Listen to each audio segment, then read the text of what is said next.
One day study plan எப்படி இருக்கும் அப்படின்றத சொல்லுங்கள். ஒரு நாள் நீங்கள் எந்த மாதிரி அதை பயன்படுத்திப்பீங்க, அதை பற்றி சொல்லுங்கள். ஓகே. இப்போது ஒன் டே நான் எடுக்கிறேன் படிக்கிறதுக்கு அப்படின்னா நிறையா பிரேக்ஸ் இருக்கும். Short brakes. மார்னிங் எந்திரிச்சோடனே ஒரு 1 hour or 2 hours நான் ஃபஸ்ட்டு எடுத்தோடனே மேக்ஸ் போடுறேன் அப்படின்னா, அதுக்கப்புறம் பிரேக்ஃபாஸ்ட், அதுக்கப்புறம் திருப்பி உட்காந்து ஏதாவது முக்கியமான சப்ஜெக்ட் படிப்பேன். பிகாஸ் எனக்கு பிடிச்சது மேக்ஸுன்றனால நான் ஃபஸ்ட்டு அதை ஆரம்பிப்பேன். இன்பிட்வீன் டைம் பார்த்தீங்கன்னா வேறு ஏதாவது சப்ஜெக்ட்ஸ் எடுப்பேன். அந்த சப்ஜெக்ட் முடிச்சுட்டு லஞ்சுக்கு அப்புறம் திருப்பியும் ஒரு நேப் எடுத்துகிட்டு அதுக்கப்புறம் திருப்பியும் அதே சப்ஜெக்ட் ஆரம்பிச்சிட்டு ஈவினிங் டீக்கு அப்புறம் இங்கிலீஷ் ஆரம்பிப்பேன். ஸோ அப்போது உங்களுக்கு இங்கிலீஷ் படிக்கும்போது ஓவர் டம்பிங்காக தெரியாது.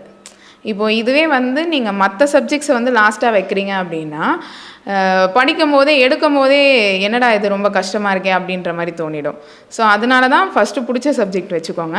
இன்பிட்வீன் எது கஷ்டமாக இருக்குது இல்லை புதுசாக நீங்கள் பார்க்க போகிறீங்க அப்படின்னா அந்த சப்ஜெக்ட் வச்சுக்கோங்க. கடைசியாக இங்கிலீஷ் வைக்கும்போது உங்களுக்கு ரொம்ப ஈஸியாக இருக்கும்.